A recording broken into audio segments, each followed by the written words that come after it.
작은 불꽃 하나가 큰 불을 일으키어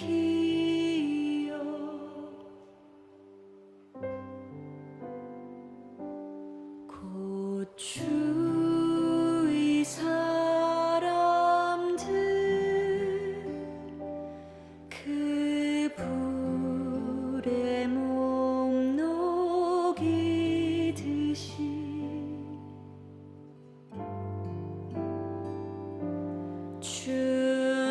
주님의 사랑 이같이 한 번 경험하면 그의 사랑 모두에게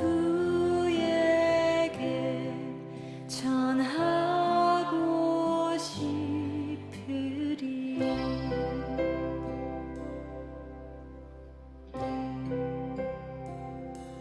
새싹이 돋아나면 새들은 지저귀고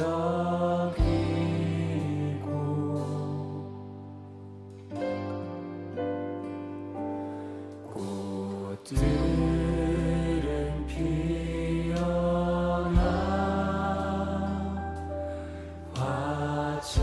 화창한 봄날이라네.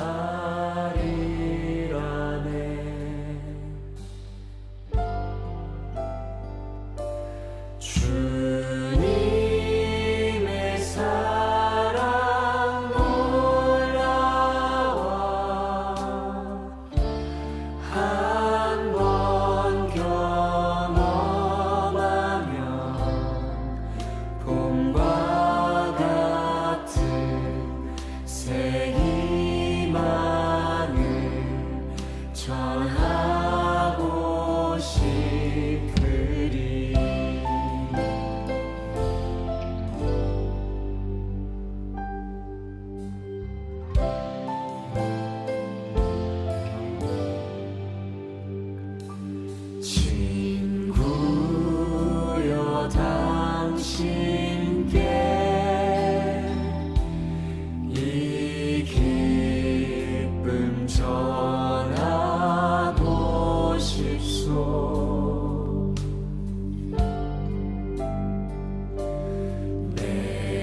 오늘 디도서 3장 5절부터 8절까지 말씀을 읽었습니다. 디도서 3장 5절부터 8절까지 말씀, 여기에 있는 말씀 중에서 8절에 보니까 뭐라고 되어 있냐면요, 하나님을 믿는 자들로 하여금 조심하여 선한 일을 힘쓰게 하려 함이라, 이렇게 되어 있습니다. 선한 일이 무엇인가? 에베소서 5장 8절부터 10절까지 말씀에 보면 이렇게 말씀이 되어 있습니다. 너희가 전에는 어둠이더니 이제는 주 안에서 빛이라. 빛의 자녀들처럼 행하라. 빛의 열매는 모든 착함과 의로움과 진실함에 있느니라, 이렇게 되어 있습니다. 하나님의 그 선함, 하나님의 착함이라고 하는 게 나오는데, 이 하나님의 착함이라는 게 아가도시네라는 말이에요. 이게 착함, 선함이라는 말입니다. 이것은 아가도스에서 나온 말인데, 선한 은혜, 좋은 일, 이런 이야기를 말합니다. 하나님이라고 하는 분은 이 세상에서 사람은 착한 사람이 없어요. 그러니까 하나님만 착하고 하나님만 선하시죠. 그래서 하나님이 세상을 창조하시고 하나님이 보시기에 좋았더라, 이렇게 하는, 그게 이제 선하다, 그런 말이거든요. 그게 착하더라, 그 말이에요. 하나님만이 착하니까, 착하신 하나님이 하나님의 창조를 하나님이 창조하셨다. 그래서 하나님의 그 선하심이다, 하나님의 착함이다. 그래서 하나님이 보시기에 착했더라, 보시기에 좋았더라, 그렇게 말한 거예요. 보시기에 선하더라, 토브하더라, 그렇게 이야기를 한 거거든요. 그래서 하나님만 착하다, 이 세상에서 아무도 착한 사람이 없습니다. 그러니까 하나님의 선하심이 우리에게 있어야 되는데, 그것은 성령이 들어올 때, 성령이 우리 안에 올 때 하나님의 착함이 같이 들어온다는 겁니다. 그러니까 그냥 착해서 착한 일 하는 게 아니고, 그건 노력하는 것은 한계가 있죠. 그래서 노력하다가 열심히 노력하다가 안 되면 말고, 또 열심히 또 노력하다가 안 되면 말고, 이런 게 아니라 하나님의 그 착함이라고 하는 것은 하나님의 선하심, 이게 성령에 의해서 들어와야 이게 가능한 것이다. 이게 하나님 자체가 선하기 때문이다라는 얘기고요. 그 다음에 의로움이라고 되어 있는데, 이 의로움이라고 하는 게 디카요시네라는 말입니다. 공정하다, 의롭다는 말인데요. 디카요스, 거룩하고 공정한, 이제 흠없는 에서 나온 말이에요. 이게 디케에서 나온 단어인데, 공의, 옳은, 이런 심판, 데이코니오라고 되어 있어요. 보인다, 이렇게 되어 있습니다. 그러니까 의로움이라고 하는 것은 이렇게 본다, 잘 이렇게 정확하게 본다, 이런 데서 나오는 거예요. 그러니까 함께 정확하게 보는 것을 의로움이다, 이렇게 이야기하는 거예요. 그러니까 혼자만 잘났다고 하는 게 안 되는 거예요. 함께 잘 보는 걸 말하는 겁니다. 그게 의로움이다, 이렇게 되는 거고요. 이게 진실함에 있다 할 때, 이 진실함이라고 하는 거니까 그게 진리라는 말입니다. 알레테이아라는 단어를 썼는데요, 그게 진리라는 말입니다. 진리라고 하는 것은, 알레테이아가 이게 알레테스에서 나온 단어인데, 이 알레테스는 어떤 의미냐면요, 아라고 하는 부정, 아는 부정적인 단어고요. 그리고 란다노라는 단어, 그러니까 아라는 부정하고 란다노라는 말의 합성어인데요. 이게 란다노라는 말이 감춘다는 말이거든요. 감춘다. 그러니까 모르게 하고 감추고, 이런 깨닫지 못하고 무지하고, 이런 무식하고 무지하고 이런 건데요. 그런 것이 아니다라는 말이에요. 감추어지지 않았다. 이것이 진리라는 단어입니다. 그러니까 진리는 거짓은 감추는 거고요, 진리는 잘 드러내주는 겁니다. 그러니까 진리의 말씀이다라고 하는 것은요, 여러분에게 잘 이 말씀을, 감추어진 말씀을 잘 겉으로 밝혀서 보여주는, 드러내주는 것을 진리의 말씀이라, 그렇게 말하는 거예요. 그러니까 그는 누가 와야지 가능한 거냐면 성령님이 오셔야 가능한 겁니다. 하나님의 성령이 우리 안에 오셔야 이게 감추어진 것이 이렇게 뚜껑이 덮여 있지 않고 이렇게 열려진다. 그래서 이걸 감추어진 것이 드러난다. 이거를 진리라고 그렇게 말하거든요. 그러니까 성경은 그러니까 어떻게 되어 있다는 얘기예요. 진리의 성령이라, 진리의 성령이 오시면 너희를 모든 진리 가운데 인도하시며 그랬거든요. 그러면 진리의 성령이 우리 안에 오면 진리 가운데 우리를 인도하신다 그랬으니까 이 말씀으로 우리를 인도하시는데 그 말씀이 어떤 말씀으로 인도한다는 거예요?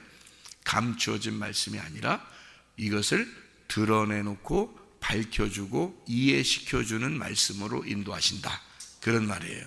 그러니까 이 말씀을, 이게 감추어진, 분명히 감추어진 보화인데 이 감추어진 것을 이걸 드러내서 이것을 열어놓고 속에 있는 감추어진 것을 나타내주는 말씀이다. 그게 성령님이 인도하셔서 그 말씀으로 인도하신다라고 얘기하는 거거든요. 그래서 우리를, 사실 저도 뭐 어떨 때는 모르는 성경도 있죠. 근데 하나님의 성령께 간절히 간구합니다. 그러면 순간적으로 갑자기 파다닥 이렇게 뭐 빛이 팍 보이듯이 확 깨달아지는 경우가 있어요. 그런 경우를 이제 자주 경험을 하는데, 그럴 때 보면 이렇게 이 감추어진 것이 딱 드러나는 거죠. 여기 감추어진 것이 딱 드러나서 이런 말씀이었구나 이렇게 깨닫게 되는 그런 내용들을 알게 되죠. 이게 이제 사람이 노력해서 되는 게 아니라 성령님이 지혜를 주셔서 이게 가능하게 된다, 이렇게 생각이 됩니다. 어쨌든 이 하나님의 말씀은 이게 감추어진 것이 아니라 이걸 드러내놓고 말씀을 증거해야 되고 이걸 드러나야 진리의 말씀이다 라는 얘기예요. 감추어진 말씀들이 있다는 얘기죠. 자, 5절을 우리가 보면요 이렇게 되어 있습니다. 뭐라고 되어 있냐면요, 5절에 디도서 3장 5절입니다. 디도서 3장 5절 보면요, 우리를 구원하시되 우리가 행한 바 의로운 행위로 말미암지 아니하고 오직 그의 긍휼하심을 따라, 이 긍휼하심을 따라라고 하는 말이요, 긍휼하심을 따라라는 말이 헤세드라고 우리가 아시죠? 헤세드라는 말 아시죠? 이 헤세드라는 말이 원래 긍휼, 사랑이라는 말입니다. 자비, 긍휼, 사랑 이런 단어인데, 그 긍휼하심을 따라 뭘 어떻게 했냐면 중생의 씻음과 라고 되어 있거든요. 중생의 씻음과 그리고 성령의 새롭게 하심으로 이렇게 되어 있습니다. 그러니까 중생의 씻음이라고 하는 건 어떤 의미를 가지고 있냐면요, 옛사람 본성의 어떤 씻음, 본성을 씻는 걸 얘기하는 거고, 성령의 새롭게 하심이다 라고 할 때는 이게 본질이 새롭게 된다, 다시 말하면 새 사람이 된다, 이런 의미예요. 그러니까 중생의 씻음이라고 하는 것은 옛사람이라고 하는 내가 씻어져야 된다, 본성이 씻어져야 된다는 걸 의미한다면, 성령의 새롭게 하심이다 그러면 내 본질이 새 사람이 되어서 새로운 사람, 새롭게 되어져야 된다, 이런 의미를 가지고 있는 거죠. 이게 두 개로 이렇게 나누어져 있는 것은 큰 의미를 가지고 있습니다. 왜 그러냐면, 여러분 성경을 보면요, 다 성경이 어떻게 되어 있다고 그랬어요? 두 개로 되어 있다고 그랬습니다. 성경이 두 개로 되어 있는데 이걸 어떻게 볼 수 있냐면요, 마태복음 3장에 보면, 마태복음 3장에 예수님이 침례를 받으실 때가 나오죠. 그리고 사람들에게 이제 침례 요한이 침례를 베풀면서 하는 얘기들, 우리가 이제 마태복음 3장을 보면 잘 이해할 수 있는데요, 거기서 이제 침례 요한이 뭐라고 그러면 자기는 물로서 침례를 준다, 물로서. 그런데 자기 뒤에 오시는 분은 물로 침례를 주는 게 아니라 성령과 불로서 침례를 준다, 이렇게 이야기를 합니다. 그죠? 예, 그러니까 불과 성령으로 침례를 줄 것이다 라는 그런 얘기를 하거든요. 그러니까 자기는 물로서 침례를 주는데 예수님은 불과 성령으로 침례를 줄 것이다 라는 그런 얘기를 해요. 이게 이제 뭐를 의미하는 거냐면, 이렇게 물 침례하고 성령 침례를 나누어서 이야기를 하는 거예요. 성령 침례는 이게 불 침례와 성령 침례가 나누어져 있는 것 같지만 사실은 나누어진 게 아니라 하나예요. 불 침례와 성령 침례가. 그러니까 물 침례가 있고 성령 침례가 있다는 거예요. 그럼 여기 지금 얘기하는 거하고 똑같죠? 중생의 씻음과 성령의 새롭게 하심으로 이렇게 돼 있잖아요. 그죠? 이렇게 두 개로 돼 있잖아요. 이거를 물 침례와 성령의 침례. 근데 이 성령의 침례는 반드시 뭐가 같이 따라오면 불 침례가 같이 따라온다는 거죠. 불 침례라는 건 뭐냐면 태워버리는 거잖아요. 뭘 태워요? 껍질을 태우는 거예요. 그리고 알곡은 성령으로 이렇게 새롭게 하는 거고요. 그래서 성령으로 이 알곡을 모으고 불로 껍질을 태워버리는 거예요. 이게 어떻게 동시에 같이 일어나는 거죠? 이게 추수를 말하는 겁니다. 추수. 그래서 알곡은 모아 곳간에 껍질은 모아서 불태우는 거. 이게 심판을 의미하는 거죠. 이게 심판과 구원이 같이 일어나는 것이다. 누가 오면? 예수님이 오시면 이게 같이 일어나는 것이다 라고 얘기할 거라는 거고요. 침례 요한은 자기는 이제 물 침례로 물로서 침례를 준다 이런 이야기를 하는 것입니다. 이렇게 두 개로 나누어서 물 침례와 이렇게 불 성령의 침례가 있다 이렇게 이야기하고요. 예수님께서 물로 침례를 받으실 때 또 어떤 일이 벌어지냐면 이렇게 성령의 비둘기가 내려오죠. 그러니까 물로서 침례를 받고 있는데 성령이 비둘기같이 내려온단 말이에요. 그러면 물 침례를 하는 거기에 성령의 비둘기같이 오죠. 그러면 이게 어떻게 되는 거예요? 물 침례와 성령의 새롭게 하심이 같이 오는 거죠. 이렇게 두 개로 나타난단 말이죠. 성경이 또 성경을 이렇게 보면요, 창세기 9장에 보면 구름 속에 무지개가 나타나요.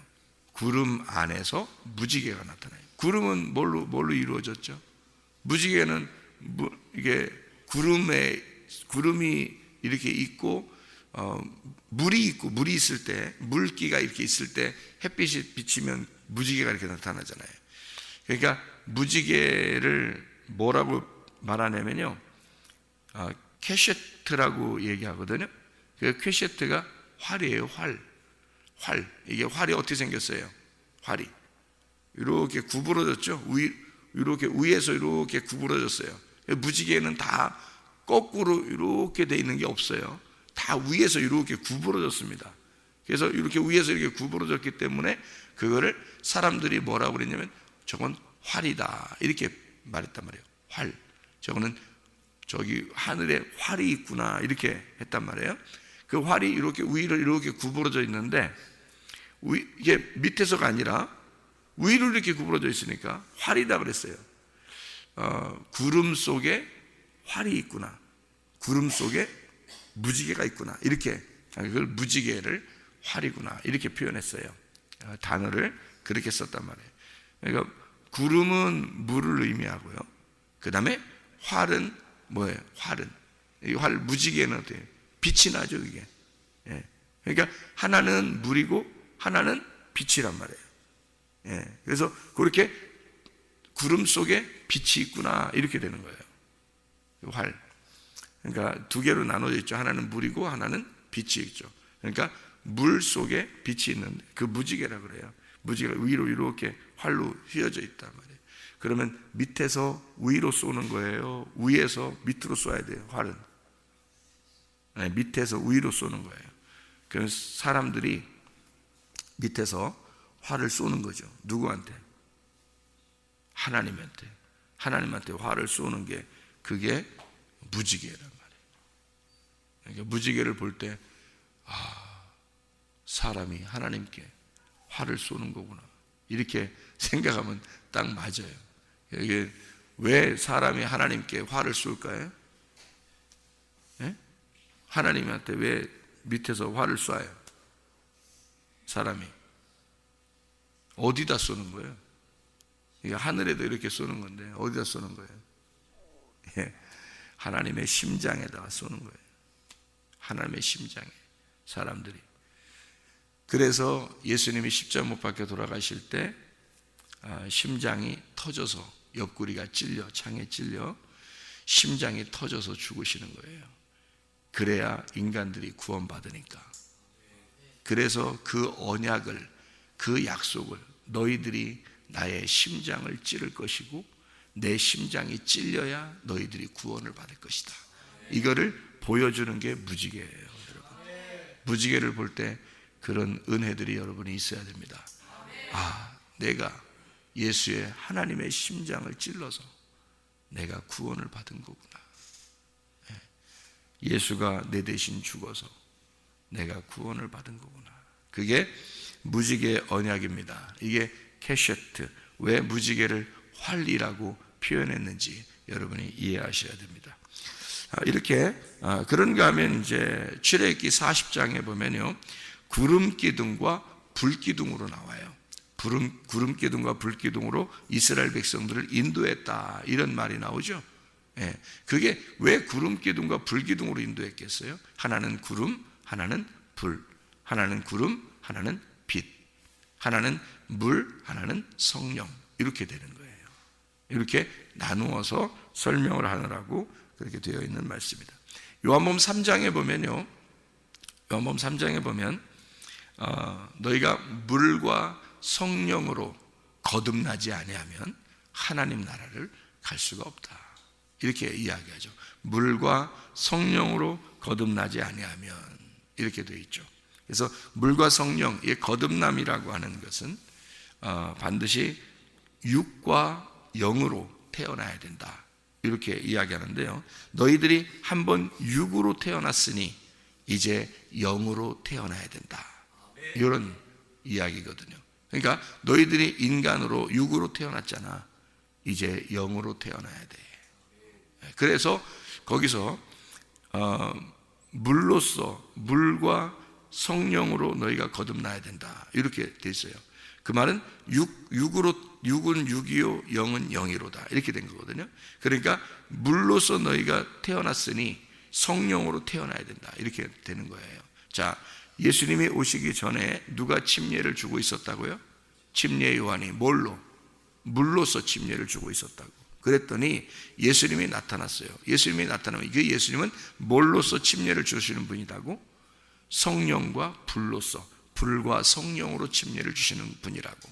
그래서 너희들이 이 땅에서 물로 침례를 받았으니 너희들은 불과 성령으로 침례를 받을 때가 올 것이다. 너희들이, 그게 예수 그리스도가 주시는 침례란 말이에요. 예수 그리스도가 진리의 말씀으로 여러분에게 주게 되면 여러분을 한편으로는 심판에서 태워버리고 한편으로는 여러분을 구원하신단 말이에요. 그게 예수님의 진리의 말씀이 오시면 그렇게 된다. 이거를 설명해 주기 위해서 하시는 말씀들이다, 이런 말입니다. 이게 이게요, 요한복음 3장에 7절에 보면, 요한복음 3장 7절에 보면 이렇게 되어 있습니다. 뭐라고 되어 있냐면요, 금방 얘기했던 그런 말씀인데, 요한복음 3장 7절에 보면 이런 말씀이에요. 뭐라고 되어 있냐면, 내가 네게 거듭나야 하겠다 하는 말을 놀랍게 여기지 마라, 이렇게 되어 있습니다. 거듭난다는 말을 이렇게 쓰거든요. 이게 아노덴이라는 단어입니다. 이 아노덴이라는 단어는 아노라는 게 위에라는 단어예요. 위에, 아노라는 게 위에라는 단어예요. 아노라는 게요. 그리고 이게 아노라는 말이 위에라는 단어니까 이게 무슨 말이냐면요, 자, 위에라는 말은 뭐의 반대예요? 아래의 반대예요. 그래서 거듭남을 단어를 아노덴이라고 쓴 거예요. 그러니까 거듭난다는 말을 왜 아노덴이라고 썼냐면, 아노가 위라는 말이니까 뭐의 반대냐면 아래의 반대에서 태어나야 된다는 뜻이에요. 너희가 거듭난다, 그래서 다시 태어난다, 이 말인데, 그게 다시 태어난다는 건데, 그게 너희가 아래에서 태어났잖아. 그러니까 위에서 다시 태어나야 돼, 이 말이에요. 그래서 그게 물과 성령으로 거듭나지 아니하면, 이렇게 된 겁니다. 물과 성령으로. 그래서 성령의 거듭남을 강조하는 말이에요, 그게. 성령의 거듭남, 이런 강조하는 말. 그래서 새로 태어나야 된다라는 그런 의미거든요. 자, 그러면 이제 성경이 어떻게 되어 있다? 둘로 이렇게 다 보니까, 성경이 이게 디도서 3장 5절 말씀에 왜 이렇게 썼는지 좀 아시겠죠? 왜 이렇게 썼는지. 중생의 씻음과 성령의 새롭게 하심이다, 이런 말씀을 했습니다. 중생이라는 게 다시 태어난다는 의미거든요. 근데 씻는다는 말을 했어요. 물로 침례를 준다, 씻는다는 의미, 여러분 아시겠죠? 그 다음에 성령의 새롭게 하심이다 라고 했는데, 이 새롭게 하심이라고 하는 게 아노라는 말입니다. 이게 또 아노, 이게 새롭게 한다는, 새롭게라는 게 아노라는 말이에요. 그러니까 새롭게, 아노 카이노시스라는 단어입니다. 그러면 그냥 카이노시스 하면 되거든요. 새롭게 한다 하니까. 근데 아노 카이노시스, 아노 카이노시스, 이게 무슨 말이냐면요, 위에서 깨끗한 자가 돼야 된다는 말입니다.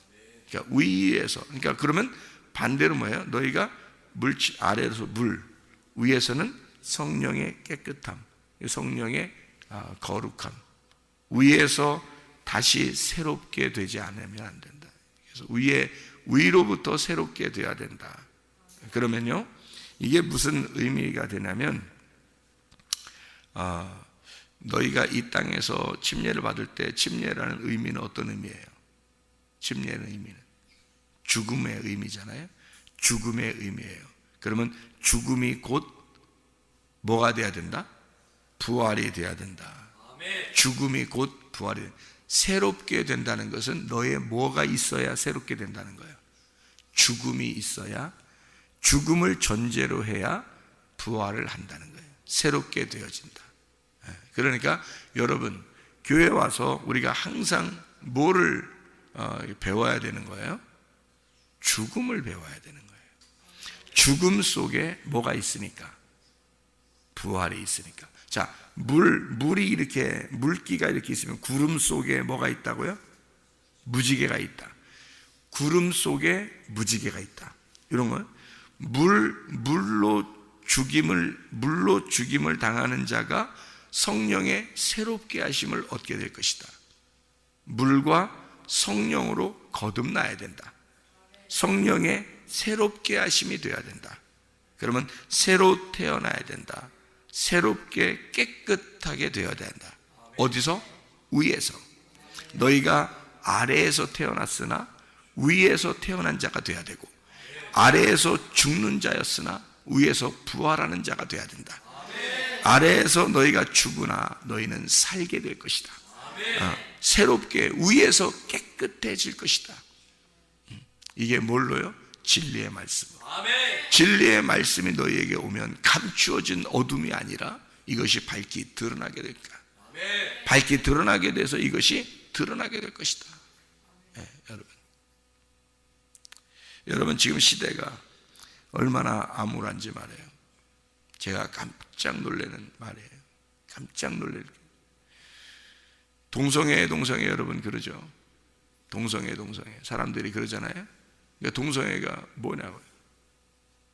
동성애가 우리가 생각할 때 그냥 남자끼리 여자끼리 이렇게 만나서 그냥 그렇게 사귀고 살고 그러는가 보다. 우리 교회는 안 하면 되지.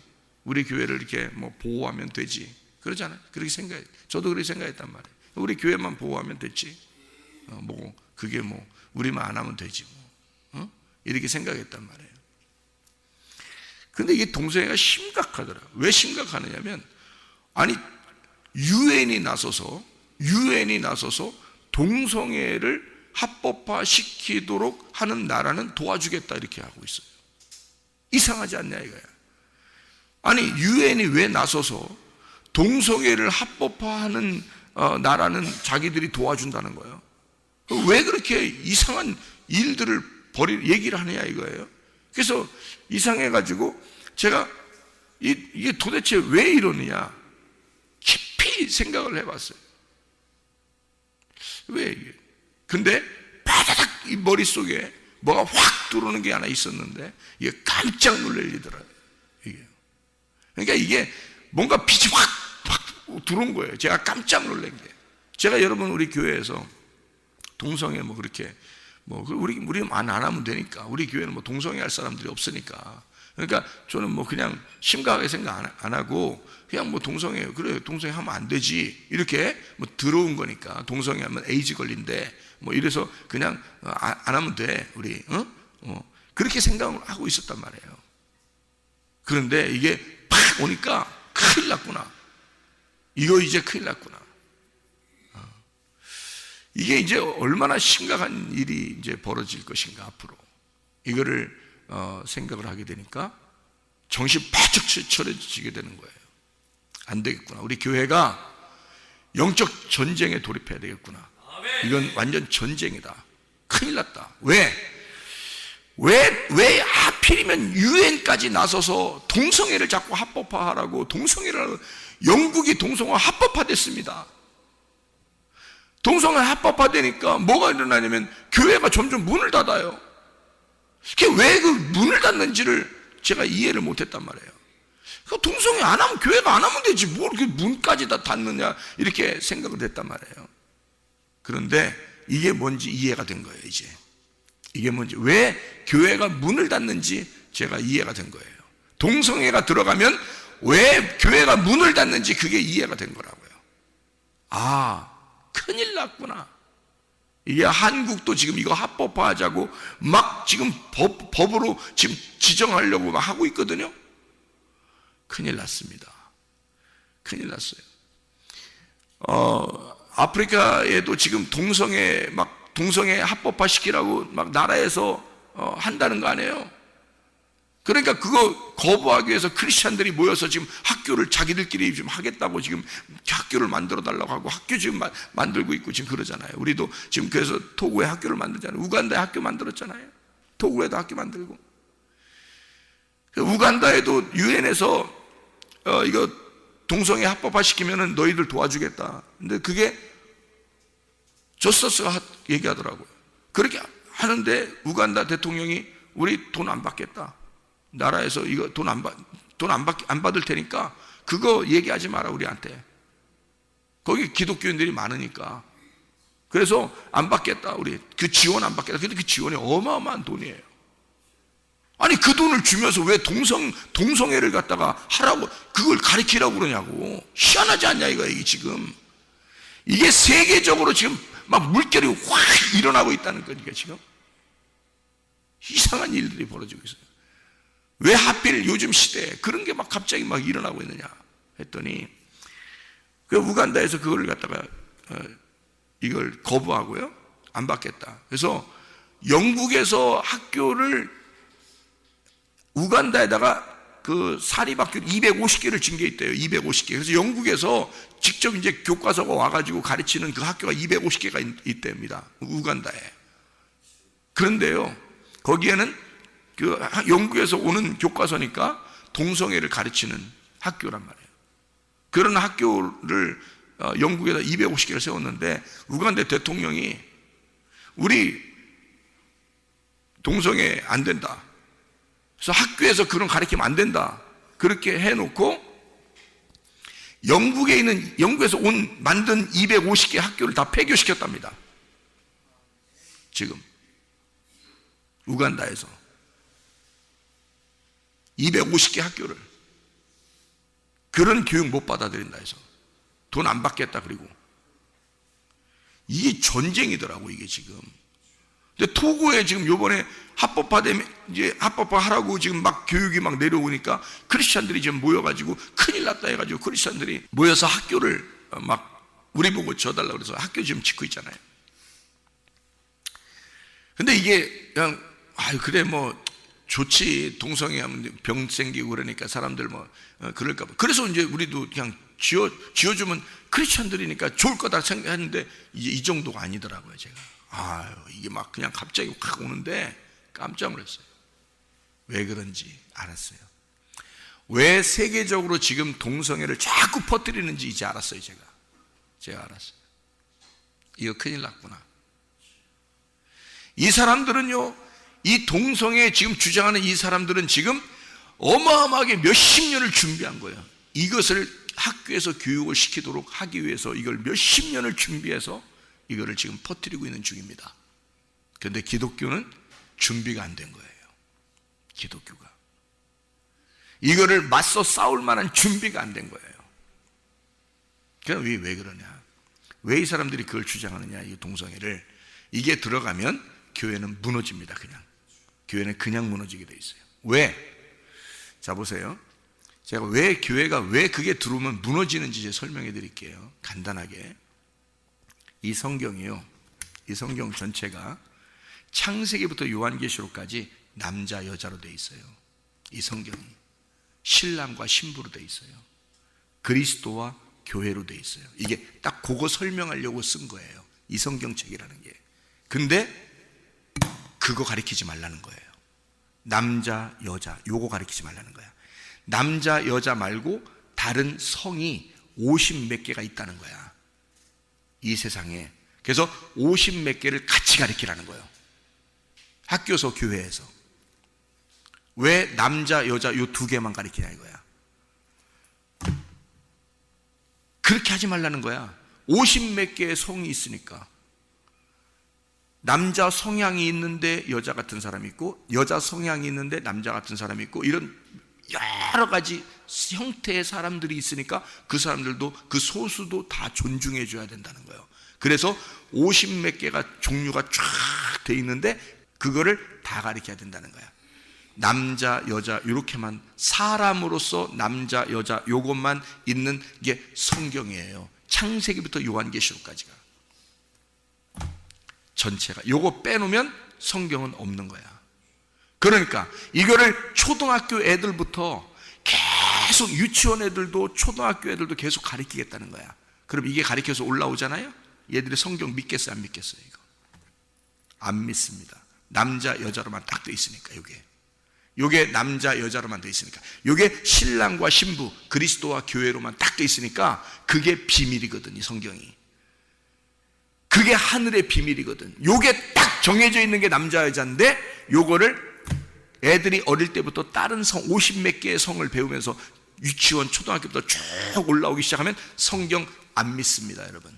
아이들이요. 교회에서는 남자 여자만 딱 가르치니까.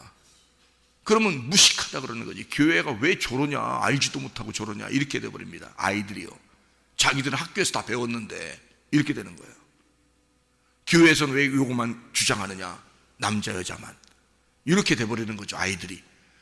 이러면 이제 아이들이요, 점점 그런 마인드가 생기면서 성경을 안 읽기 시작하고, 성경을 무시하기 시작하고, 성경이 잘못됐다고 생각하는 거예요. 그러면 교회는 끝나는 거야. 그래서 이게 점점 그 사상이 점점 들어오기 시작하니까 그거 동성애 합법화시킨 나라들은 지금 교회를 문 닫고 있는 거예요. 애들이 안 오니까, 애들이, 학생 청년들, 어린아이들이 안 오니까 교회가 문 닫는 거예요 지금. 이게 전쟁이더라고. 이게 보니까 앞으로 교회가 이 문제에 대해서 확실하지 않으면, 그런 기독학교가 확실하게 일어나지 않으면 교회가 문 닫게 생겼더라고. 이게 지금 교회가 이런 시대에 우리가 살아가고 있다고. 이게 전쟁이더라고. 왜 성경은 다 두 개씩 나누어가지고 설명을 다 해놓고 있는데, 물과 성령으로 너희가 거듭나야 된다고 말하고, 남자 여자로 돼서 하나님의 비밀과 그리스도의 비밀로 되어 있다고 성경은 말하고 있는데, 이걸 가르치지 말라는 거야. 그러면 교회가 문 닫아야지. 성경 안 가르치니까, 성경 못 가르치니까, 그 말 못하게 하니까 교회가 문 닫아야지. 그 말하면 잡아가니까.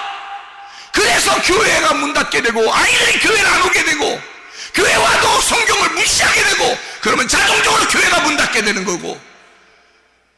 이게 영적 전쟁이더라고요. 마지막 시대에 누가 살아남을 것이냐, 누가 교회와 함께 할 것이냐, 누가 교회와 함께 영적 전쟁에 돌입할 것이냐, 그 문제더라고. 이게 성경을 너희가 사랑할 거냐, 성경을 믿을 거냐, 아니면 세상의 사상을 믿을 거냐, 성경의 사상을 믿을 거냐, 세상의 사상을 쫓아갈 거냐, 이거야. 이거의 전쟁이더라고요, 이게. 우리 교회는 그래서 영적 전쟁의 최선봉에 앞으로 서야 되겠다. 성경이 그걸 가르치고 있는 거니까. 나는 그걸 깨달은 사람이니까, 남자, 여자, 신랑, 신부, 그리스도와 교회를 깨달은 사람이니까 내가 이 성경을 가르칠 수밖에 없는데 이걸 가르치지 말라 그러면 나는 거기에 맞서 싸워야 되지 않느냐 이 말이에요, 여러분. 그렇지 않으면 그게 그리스도인이냐? 이 마지막 시대의 영적 싸움에 누가 함께 할 거냐 이 말입니다. 여러분과 제가 우리 교회에서 마지막 시대 왜 우리 교회가 십자가 군병의 교회라고 하나님께서 우리에게 말씀하시는가?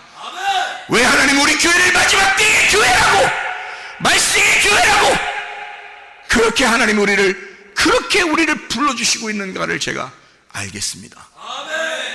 이젠 알았다. 이거였구나. 그래서 성문 기도학교를 세웠던 거구나. 하나님이 그래서 세웠던 거구나.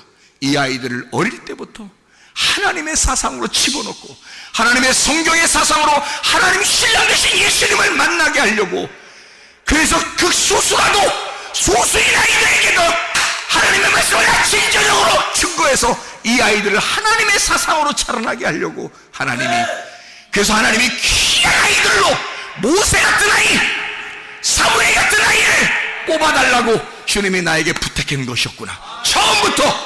처음에 하나님이 저에게 그렇게 말씀하셨어요. 너는 다른 사람 아무나 데려오려고 하지 마라. 사람이 적어도 좋으니까 모세 같은 사람, 모세같이 정말 사랑스러운 사람, 아이, 그리고 사무엘 같은 그런 사랑스러운 아이, 하나님께서 뽑은 아이들을, 그런 아이들이 오도록, 그런 아이들이 오게 될 것이고 그런 아이들이 오게 되면 잘 보호해달라고 저한테 그렇게 부탁을 했거든요. 처음에 기도학교 시작할 때 사람 많이 안 불러도 좋으니까. 그런데 실제로 이런 일이 벌어지고 있더라. 이것 때문에 준비시키신 거다.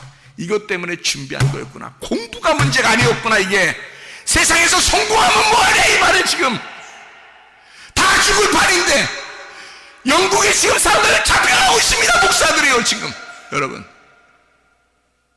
교회가 목사들이 이제 목사들이 목사할 일을 못하게 되는 그런 시대가 이제 오게 되면, 이 법으로 다 제정되면 세계적으로 이 법을 제정하라고 지금 계속 밀어붙이고 있는데, 여러분, 우리나라가 어떻게 거기서 벗어날 수 있겠냐 이거야. 이럴 때 우리는 어떻게 살아야 되냐 이거야.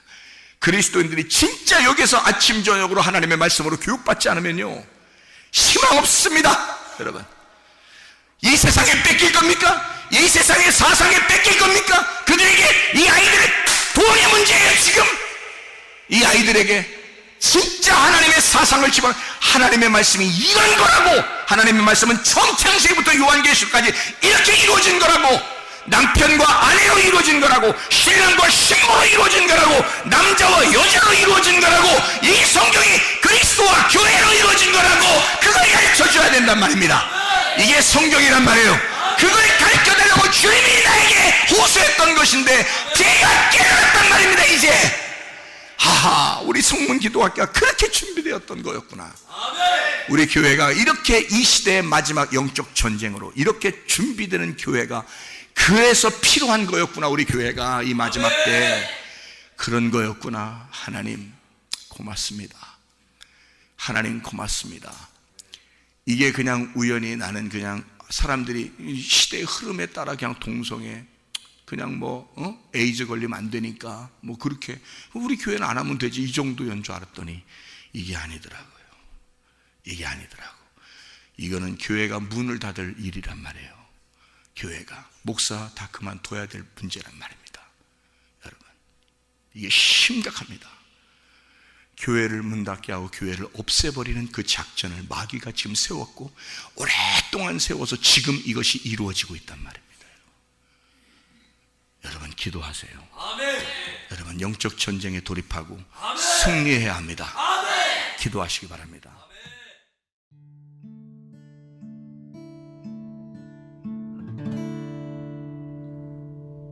내 속에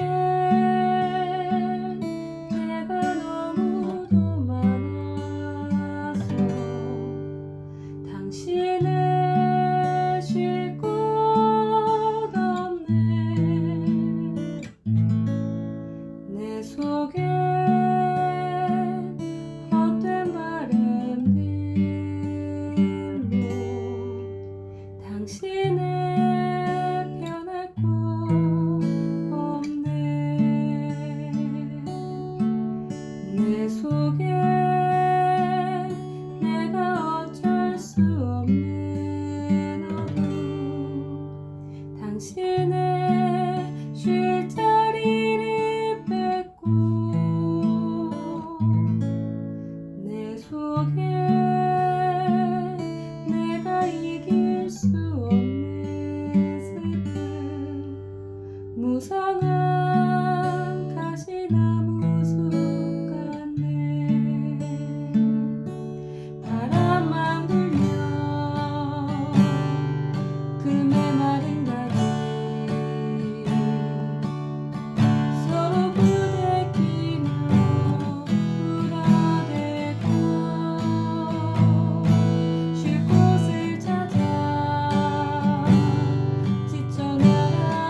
속에